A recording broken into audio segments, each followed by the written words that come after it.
Commander Shepard, thank you for coming.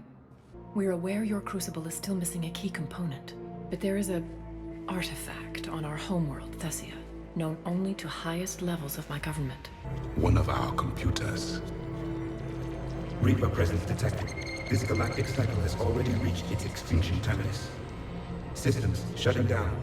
Listen to the human. She can be trusted. Your mission was known to me. Do you believe this present cycle can deliver retribution? They have earned the right to try. Target the supports.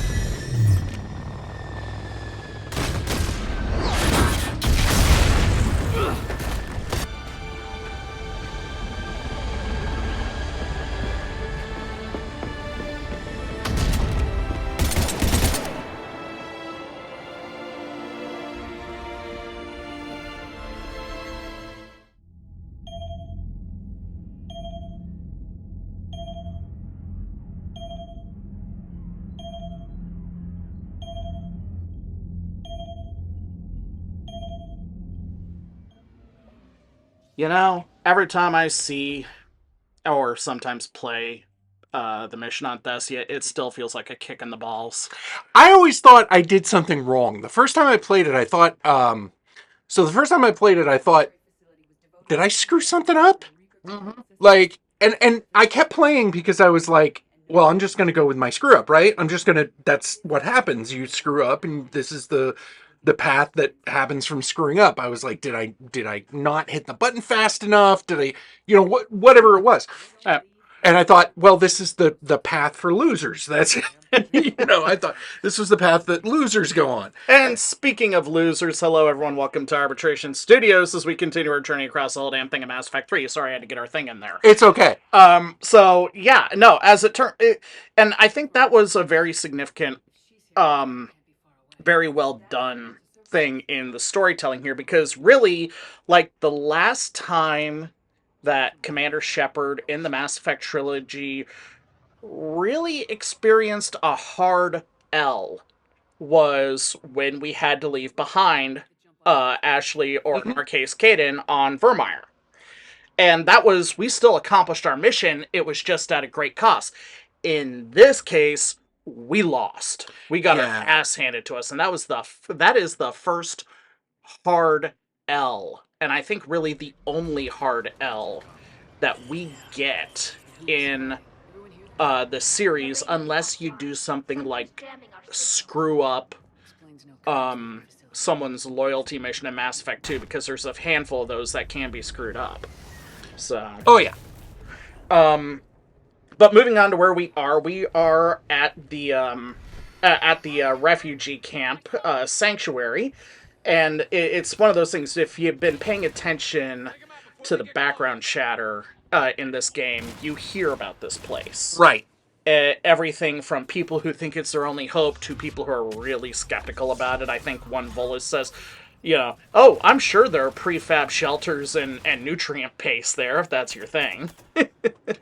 Right. Which, that's most likely what it would be. As it turns out, this is something straight out of Resident Evil, complete with the totally feasible and practical underground lair. Well, here's the thing.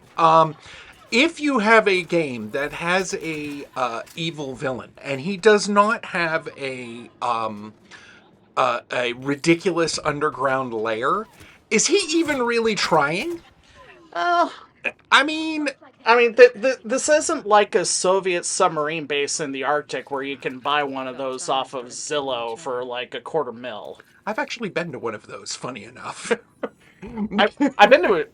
I've been to an American one in Alaska. Yes, no, I've been to a Russian one actually. Cool. Anyway, so the this is a great plot device that's overarching, and it's one of those things where like I first time playing through this, I was like, are we gonna visit this place? Is it gonna be plot relevant, or is this like something that's gonna hang over? Is it gonna be DLC? And no, it turns out it's gonna be main narrative. I always forget it. Like it completely slips my mind. Yeah, but you are working on half a brain anyways. Yeah, that's true. That's true. But I always think, oh, this is one of the DLCs that I didn't get. Mm-hmm. And then I played through the Legendary Edition, and I was like, "Oh, wait a minute!" And every time I play it now, I remember it after the fact. But Yeah. um, The thing is, here's the thing up front about this in terms of both narrative and gameplay. Up front, we see that Cerberus is hauling ass out of here. And it's like up in the air whether or not this was an actual Cerberus front. Like, it's kind of wishy-washy on that. right, But the thing is that I feel like we were denied something, and like this is like the ultimate like twisting of the proverbial knife of that denial. And which is, I really wish in hindsight that we had more instances where Cerberus was engaged in direct action against the Reapers and we were stuck in the middle of it and occasionally having to fight both off. This is the only level that does that, and it's never the two groups at the same time. right. We got our Cerberus section, and then it quickly transfers over to a Reaper section. I think that was a real lost opportunity. Yeah, I think, and this is just, just kind of sort of my headcanon a little bit. But I think by this point in the game, and they may not all know it, but I feel like at this point in the game, Cerberus has become so infiltrated by indoctrination that Cerberus itself is in fact a front for the Reapers. Now, If that was the case, why would the Reapers need to engage in direct action against Cerberus? well, here's the thing.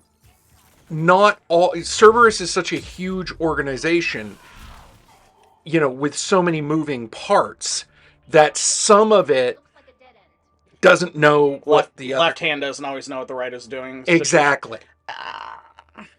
Now, again, that is solely like my thing. I don't think there's anything in the game that really points to that, other than the ending of the game. Really, I've been under the impression that it was the exact opposite. That Cerberus didn't really engage in any sort of contact with the Reapers that was not hostile. God, my Missouri showed on that hostile. yeah, that's okay. I'm still working to get my flat accent back after 3 weeks at home in New Hampshire. Anyway, welcome back, by the way. Thank you.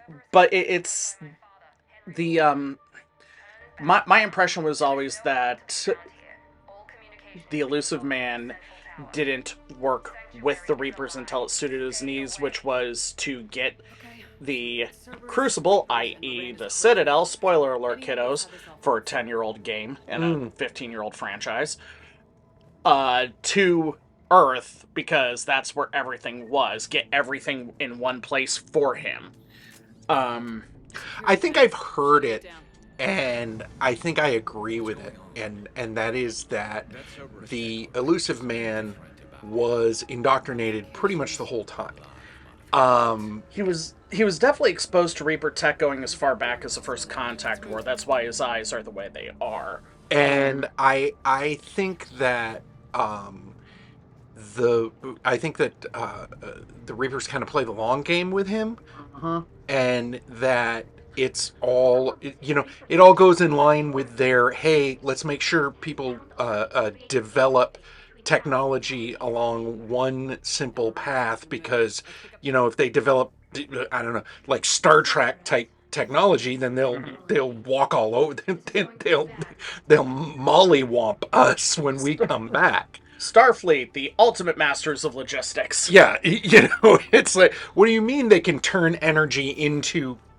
anything they want? No, it's the thing about Starfleet is that literally all of their technology, all of it, is really, with the exception of warp engines, which was really based on Vulcan technology, but like replicators, phasers, holodecks, force fields, it's all based on transporter tech. Either way, that technology is so much different and alien to the Mass Effect type technology that the Reapers Wouldn't know how to handle it. so they want everybody to have to develop just the way that they And so there's this kind of long game way of doing things that they think in long-term way of doing things that to the mind of a oh gods So to the now, mind of a linear being, even though they are technically linear beings, but we are more linear. so um So now, speaking of evil underground layers, first off, we walked into it. It even had a submerged section, which I think was more just to hide the door than actually submerging the whole place. Indeed. And now this has turned into a Resident Evil movie, not a Well, I mean, the Resident Evil games did have hidden underground bases too, but like, it was the movies where the hidden underground base got kind of over the top. Yeah. Except for that last one where it wasn't a hidden underground base, it was that mobile thing. That, Yeah. like, crawler or tank train or whatever. I stopped caring about trying to make sense of those movies, and just watch them for the sheer insanity of them. I'm not saying they're bad, mind you. They are absolutely bad, but it's the kind of bad of like Trauma Studios. It's Yeah. Trauma Studios with a budget. All of them are worth watching, is what I'm saying. Oh God, this motherfucker. I'm not even going to dignify him. I got to talk about the Resident Evil movies for a second. I like to say that my maturity as a media consumer can actually be tied to the arc of how I reacted to the Resident Evil movies, because when I saw the first Resident Evil movie, I said, this sucks. It's nothing like the video games. And, I actually, demanded a refund at Suncoast. Do you remember Suncoast? I do. Anyway, for that, I returned it, and I took the loss on that, because I was so offended by that. And then as it goes on and on and on, as the games go on and on and on and on, and then we have Resident Evil: The Final Chapter, and all I'm thinking is, oh, thank God, this is nothing like the video games. Yeah. No, I think that the movies became their own thing. Kind of like, I'm hoping that if they and I don't know how true it is. All I've heard is rumors. I haven't seen any casting because I get casting things, and I haven't seen any fan casting for a Resident Evil movie. That's basically the cast of The Boys. Yeah, like that's what people want.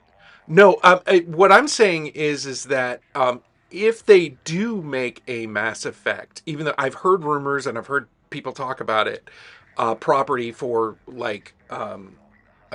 for Amazon Prime or what have you, because Amazon Prime seems to be like they are the like you and Viol of movie producers, because they're buying and trying every single kind of property out there. Yeah, but they don't hire a bunch of hookers as extras, Which is unfortunate. I think that would make their movies better, and TV shows better. But that being said, I hope honestly that they don't try to mimic or tell the story of the games. I think that it's a. I think that the choices. Then you can't get it right. Telling the story of the games will fail for one simple reason. If you cast Commander Shepard, you're going to ostracize half your audience. Yeah, exactly. However, just on that alone. Yep. Absolutely. And to a certain extent, what Amazon did with Fallout was brilliant in that they're not trying to replicate the games, they're just using the setting. Exactly. But that works because in Fallout, you have a different protagonist each time, and in fact, across the Fallout games, decades and even, I think, a full century separates Fallout 1 from the most recent game, Fallout 4. Fallout 76 players, I'm sorry, but that's an MMO, it doesn't count. So, as far as, Mass Effect, though, it is a finite universe in terms of the game, so, replicating that is even more dangerous because, again, everything is so tied to Commander Shepard. Right. We talked about this when we were fan casting a little bit of, I think it's perfectly feasible to cast all of not all, because that's a huge freaking list, but to cast Shepard's companions. Yeah. Here and there. And instead to have Commander Shepard be a presence Exactly. of sorts. I- I hate. I wouldn't go so far as to say never make a mention of them, but but there's a you'd almost have to do a post Reaper War type scenario continuation, or an interrogatory between like 1 and 2 when Shepard is considered dead. Yeah, something like that I think would do it. I mean, look at the look at the look at the Halo show for I try not to. but that's the thing. A lot of people say that, and the way I like, if Halo wasn't such a beloved game, or if no one had ever played it before at all, there would be a perfectly fine, serviceable sci-fi show. It would be a perfectly reasonable, acceptable sci-fi show. No one would have had a problem with it. But because it was such a beloved game that everybody had their own kind of relationship with, Biggest problem with the Halo show is also the biggest problem with Tim Burton's Batman movies. And that is the fact that Tim Burton didn't need to study Batman because, and I quote him, "I'm Tim fucking Burton." I'm sorry. That's, I mean, that level of hubris kind of delights me. To a certain extent, yes, but Batman is beloved for a reason. In movie makers, Yeah. that sort of hubris, because that's the sort of hubris that all of the great directors have had, and that have produced wonderful, great things. Of course, they're all total dicks. Yeah. They're horrible, and as an actor, I'd hate working for them. Yeah. But you know that when they're attached to something, it's going to be fantastic. Well, and to get back to the point that I was trying to make is that the people attached to produce and direct and write the Halo series also had no. I'm in trouble. I'm in danger. So they didn't even try to research the media. And here's the thing. I'll be the first on Halo to say that Halo extended media fucking sucks. It's almost as bad as the Mass Effect multimedia stuff. And there's, in my opinion, like, the comics are okay. And Paragon Lost was a good, not great, little short movie. Mm-hmm. Yeah, that was my understanding. But it was, with Halo, like, the short movie Forward Unto Dawn, that was a good Halo movie. I'm still a little pissed off that was all we got from Weta Workshops. That was the long-promised Peter Jackson Halo film. And it turned out it was just a preview for Halo 4, essentially. But yeah, the TV show, like, no basic research aside from, like, the art book, essentially, and not even reading. Just all they did was look at the pictures of the art book. Right. And again, I have watched the show. I think that the show could have been, if it wasn't Halo, like, let's just call it something else. And I think. And I think it would have been just a fine, serviceable sci-fi show. I don't think it would have gone anywhere. Yeah. But I don't even nitpick anything individual on that because it just flunked at being Halo to get one go. But I think that the lesson of that towards another beloved sci-fi video game property, that being Mass Effect, is that if you go away from the main thing, the actual, you got to go all the way, because they've had two there have been 2 video game properties recently. One has been a huge success. One was a huge failure.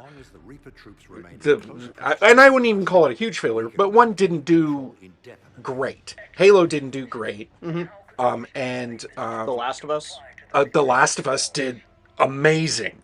I mean, actually, there's been multiple video game properties made now, which have done, the majority actually have done. It's just Halo didn't do well because I think it was so beloved of a thing that because it was slightly different, and because there were differences made, people couldn't get behind it. People couldn't get into it. Whereas in the other properties that got made, they made it different enough but similar enough. So with Mass Effect, if they're going to make it, I think it either needs to be, They either need to go completely batshit crazy, or they need to make sure that they adhere as closely as possible without invalidating players, without invalidating what players do, which at the very least means that Shepard cannot appear in the game or in the show. I mean, the Shepard belongs to each individual player. Even if, like, you and I play the game and we make all the exact same decisions, how I view Shepard in making those decisions is going to be different than how you view him. And so Shepard is a very individualistic thing, and I feel like people are just, no matter what you do, the fan base is going to hate it because it's not what they would have done. Some people are going to want Space Jesus. Some people are going to want a Sith Lord. As for me, I like playing a Commander Shepard that is a total dickbag to people, but their decisions are good guy decisions. Right. Deadpool, essentially. Yeah, and I play a professional. I play him the way I feel like he was written, which is a professional. Now you can make, I view him, he's a military professional. He's trained, he has discipline, he understands how to complete missions. And frankly, he is the top tier of, what most people call naval infantry, we would call the Marines. Yeah, he is a top tier operator. He is, and he understands leadership and he understands all of these things. But ultimately, the way I look at him is a professional. Here's the thing. If they do a movie with him or a TV show with him and they have him be Space Jesus or they have him be Kirk running around the universe banging everything, and that's pretty much his goal, is to like bang every to get a notch above his bed for every species, I'm gonna have a problem with that. And I feel like that's kind of how a lot of people feel about. You know what I want to see the producers of this supposed Mass Effect show really do? I want them to swerve, and I want them to play an Andromeda. Oh, see, now I would love that. I think that has a better movie or TV show potential. And the thing about that is that because the writer twins are twins, so choosing one or the other doesn't invalidate, you have both. You can continue the story from the game that way. Right. And both writers were capable of the full spectrum of emotional responses, from professional to emotional to being a sarcastic asshole to being completely analytical. Absolutely. And you get the whole... Essentially, the entire cast of Stargate SG-1 rolled into one character. Exactly. And you get the whole Lost in Space thing that weirdly always works. Like, every time they've done a Lost in Space thing, with the exception of once, it has really worked. And the reason that, you mentioned Stargate, the reason that Stargate universe didn't work was because they forgot they were Stargate. And they tried to make it, but had they done all of that, but remembered the humor and remembered the core of what made Stargate great, it would have worked. But every other time they've done Lost, Voyager worked. Battlestar Galactica worked. Lost in Space, both the modern and the original worked. And that movie with not Joey Lawrence, Yeah, no. the guy from Friends. Yes. That movie was surprisingly good. So the thing about the other thing that I think Stargate Universe failed at is that it didn't have a good, consistent villain. No, you're right. There needed to be some overarching thing, and even if it was a case of the ship being the villain, where it was actively trying to harm the people aboard it, but at the same time it had to complete its mission, that's something you can work with. But that wasn't present. Exactly. It was just about, oh shit, what are we going to do today? I slotted that into they forgot that they were supposed to be Stargate, because the Stargate always had a reoccurring villain. They always had a... You need, and in the case of Stargate and its humor, you needed someone to look at the villain being over the top and just say, who talks like this? Exactly. One of the best lines, I think, in any... Right up there with my favorite all-time, like, acknowledging the sci-fi ridiculousness in this ridiculous sci-fi show was when the newly elected president of the United States encounters Anubis in communication, sees how Anubis is dressed, and says, "You've got to be kidding me. No! How am I supposed to take this shit seriously?" Well, there's a trope in sci-fi, and this is a little bit of an aside, but there's a trope in sci-fi... It's been a side all episode long, so... recently of people reacting the way that people actually would. Oh, hey, here we go. We're going to rescue Miranda. Outstanding. We missed this episode entirely, and we're not going to re-record it. No. But the other thing is that, like, what's going on here actually isn't that interesting. No. It's family drama. Yeah. Ultimately, I get enough of that at home. Yeah, ultimately, it comes down to family drama. Her dad is a dick, and we should have killed him years ago. You know that her dad's a dick because he's wielding a paladin instead of a carnifex. He's wielding the Gucci pistol. Exactly. He is the quintessential example of somebody who is narcissistic and rich.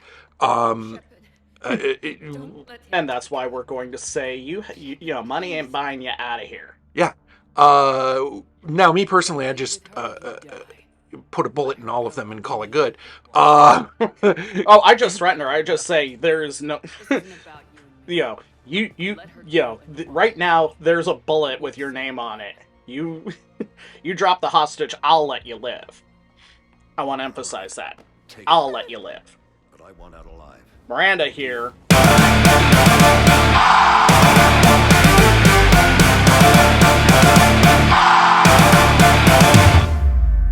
Good job, Miranda. Look, I don't necessarily dislike Miranda so much as I just feel like it's a cog in the machine that's there, but I always have a hard time understanding what... My wife put it best is that she doesn't like Miranda because she is unbelievably arrogant, and even though she has learned that arrogance has a price attached to it, she never really drops it. She learns, but she doesn't let go. Yeah, I think part of that is just because by time we get to her at the bottom and then choosing to rise up at this moment, which isn't so much a rising above as it is just, okay, I killed my father, all my problems are solved. Yeah. Yeah, I just personally, I think that my wife is just jealous of Miranda's tits, but that's me. I mean, maybe, but for me, it's the complete, like, if Miranda wasn't here, meh. There wouldn't be so much. It's like Indiana Jones. The exact same thing would have been the result without Indiana Jones. To some extent, yeah. The unfortunate thing is that you have to work to kill Miranda. You pretty much intentionally have to, like, put her either in the vents or in the or holding the bubble up in the Seeker Swarm thing in order to kill her. Yeah, and for me, I'm like, I don't care about her enough to try to kill her. Like Jacob, I like. We'll talk more about Jacob when we do character analysis and possibly a romance video. But You know what I think it is with both of those characters? Both of those characters feel like to me that they were the like the characters you get when you're learning how to play the game, that's exactly what they were. and they never took them out of the game, which they really should have. You know, like I forget the Nintendo like tactical game that does that. It's where it's like a rock paper scissors on weapons and what they'll do, and yeah, they got cavalry, they got arbalest and shit. And, yeah. and they always start you off with this character that is like your clutch player until after the first major boss, and then they suck. Yeah. Um, And that's kind of my feeling on Miranda. Kingdom Hearts. That's the weird Disney thing. Anyway, so yeah, I love this. This line, by the way, this I've had enough of this place. That's kind of like one of Shepard's signature lines, if you ask me, aside from "I should go." Yeah. Or "We'll bang." Okay. Yeah. No. I agree. K isn't even canon, but it No. became, but Shepard uses that in all three games at a key point. Yeah. So I mean, this is, I mean, call this mission what it is, and like I said, we didn't really analyze it because there's nothing to analyze. Yeah, okay, they're working on Control. We've known that all game long. Yeah. So this is what this is that it's the preamble setting up the final confrontation with Cerberus. This is the this is the first entrant in the Royal Rumble, and unless it's Cody Rhodes or Stone Cold Steve Austin or Vince McMahon, they're not gonna win. Right. Oh, Shawn Michaels, I think, goes into that list too.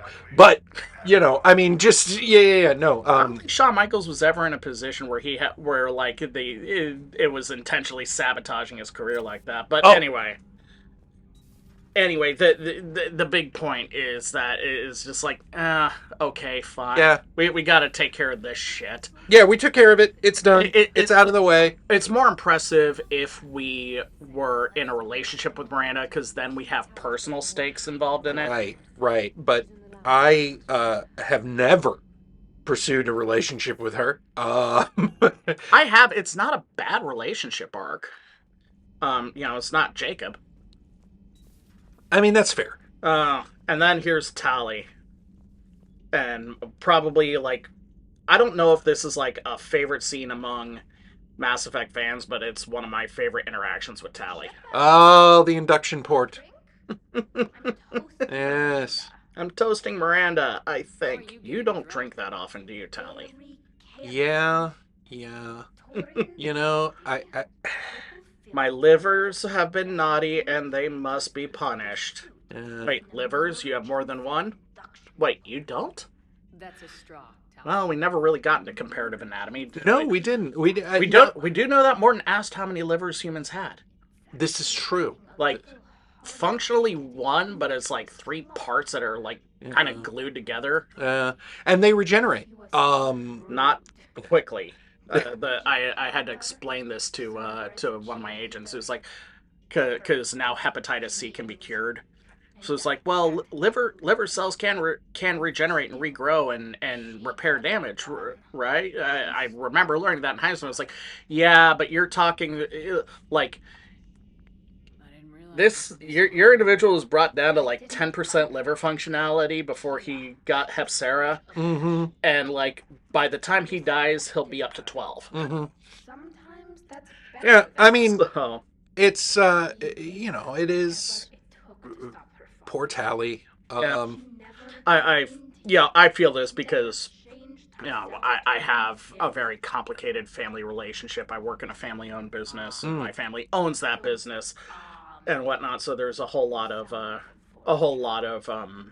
Yeah. expectations and drama and bullshit and egos that are in the way. But Absolutely. I think this whole episode is salvaged by this interaction with Tally, uh, because it is one of the best companion interactions in this game.